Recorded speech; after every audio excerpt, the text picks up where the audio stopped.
Okay, so you guys, we're talking about it today about section 5. It's called correlation and causation. So we talked about correlation the last couple of days, where we talked about positive correlation means as one goes up, the other one goes up.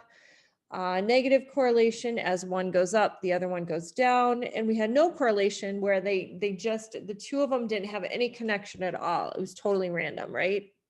Those scatter point plots, points were all over the place, right? You couldn't really make an oval around them to connect them in any way.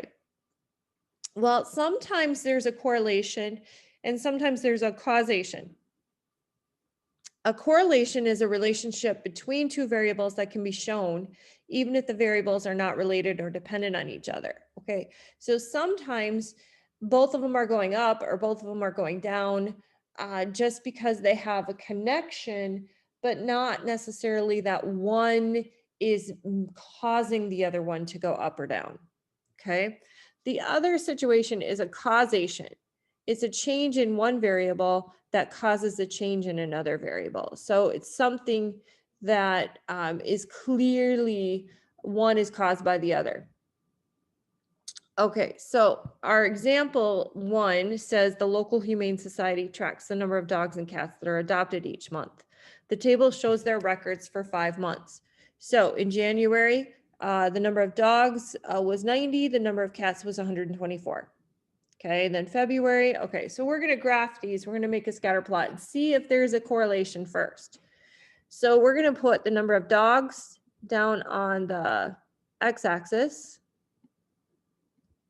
And we're going to put the number of cats on the y-axis. Okay, and now we have to actually scale it. So the number of dogs, the lowest number is 39, the highest number is 90. So let's do a little break.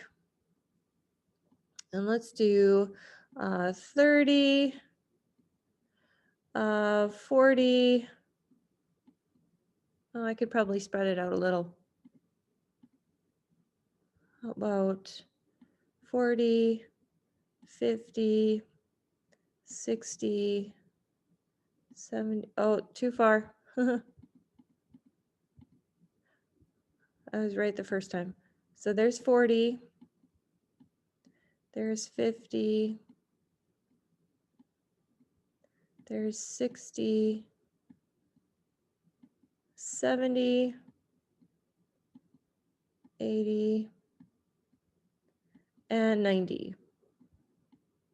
All right, so there is enough. The cats, the smallest number is 53, the highest number is 124. So I'm going to make another break for here, and I'll start off at 50, and then 60. All right, 70, 80, 90, 100, 110, 120. All right. Whoops, I guess I gotta go up. 130.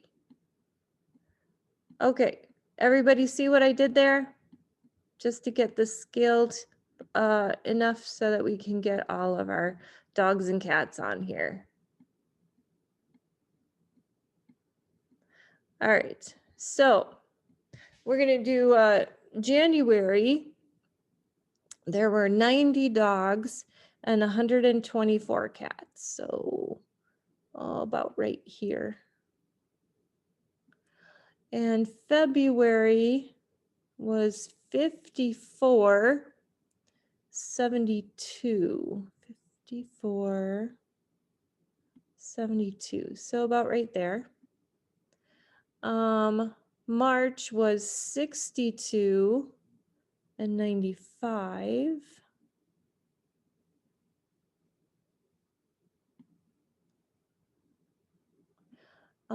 April was 39 and 53. And May was 85 and 121. Okay. Can you please slow down? Sure.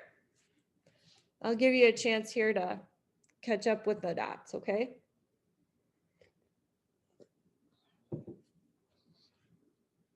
My problem is Wednesdays go by really quickly.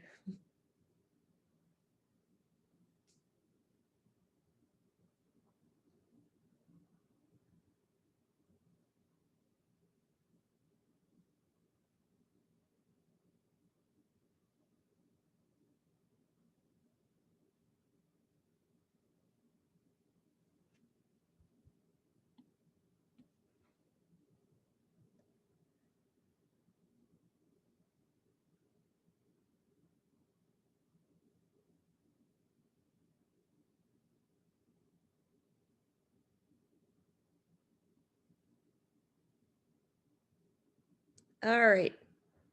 Now, you guys, we got to determine whether there is a positive or negative correlation or no correlation.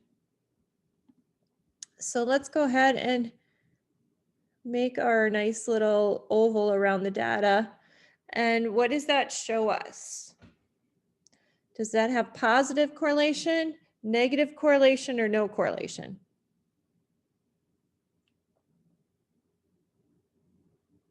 Positive.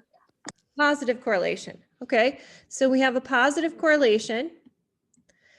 So we know there's a correlation. So we know as the number of dogs that were adopted went up, the number of cats went up. But does that show causation? Now, what does that actually mean?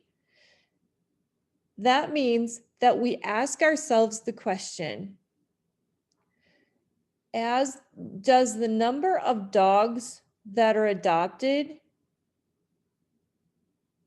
cause the number of cats adopted to go up? Okay, so as the number of dogs that are adopted goes up, does that cause the number of cats to be adopted go up? What do you think?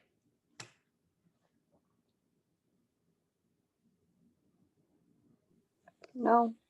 No. Do you think there's some other situation that's causing both of them to go up at the same rate, or as one goes up, the other one goes up? Do you think it's just... It's easier to train pets in the summer rather than in the winter. Okay, so it just means that they have some kind of a correlation, but it doesn't mean that one is causing the other one to go up. Does that make sense, the difference between causation and correlation? Because that's what you're doing today, is you're just determining the difference. You know, sometimes two things are connected, but they're not actually causing the other one. Okay, so notice we didn't have to write an equation, because you won't have to write any equations today for your assignment. That's a good thing, right?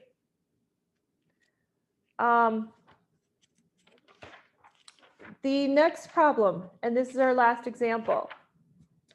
It says, Rebecca records the pounds of each type of vegetable her garden produces each year. She discovers a negative correlation between the pounds of sweet potatoes and the pounds of spinach it produces. So that means that as the number of sweet potatoes goes up, the number of spinach goes down. Or as the number of sweet potatoes goes down, the number of spinach goes up. Do you think one of them is causing the other one? Or do you think it's just a correlation? It's kind of a hard one. I mean, I don't think that... Causation, because if you're growing more sweet potatoes, that means you need more land, so you may take it away from like the spinach. I see how you're doing that. Okay. Yeah, this is kind of a hard one to tell, because they don't give us enough information. What if they were given the same amount of land as normal, just one produced more? I don't even like this one. It depends on the yield. In the book, it says that it's a correlation, not causation, because they're just saying that maybe one of the, like maybe sweet potatoes, maybe it was a really rainy season and sweet potatoes like rain, but spinach doesn't. So it wouldn't be dependent on each other. It would be dependent on outside effects, if that makes sense. But I think it's too hard to understand. I think you might have possibly gone where Maddie went with it and said, well, if I plant more of this than the other, then obviously then it's dependent. So it'd be causation. Okay, don't worry about that one. Letter B says a local police report states that there is a positive correlation between the number of days it snows and the number of car accidents annually. Do you think that is just a positive correlation? There's no link that necessarily makes one cause the other to happen? Or do you think this is actually a causation? Causation. Why? I agree. Because the more it snows, the more car accidents there are. And that makes sense because the more it snows, the slipperier the roads are and the more dangerous it is to drive, right? So that would definitely be causation. All right, so last one. Teresa sells crafts at the local flea market every weekend. She noticed a positive correlation between the number of necklaces and the number of toy puppets she sells each day. Do you think that there is causation there or just a correlation? Correlation. I agree. I think maybe the connection here is that they're just, some weekends have more customers than others. So I don't know that, I don't really believe that if you buy a necklace, you're more likely to buy a toy puppet, right? Okay, so hopefully this will make sense. Your homework, I told you it wasn't gonna be a long lesson. The homework is page, let's see, 256, 4 through 7, 8 through 14 evens, 21 through 24, and 27. Okay, so you guys, that is what you need to do. For tomorrow, we'll grade the assignment and then we'll take the quiz. Don't forget, all of chapter 4 stuff needs to be done by tomorrow at 3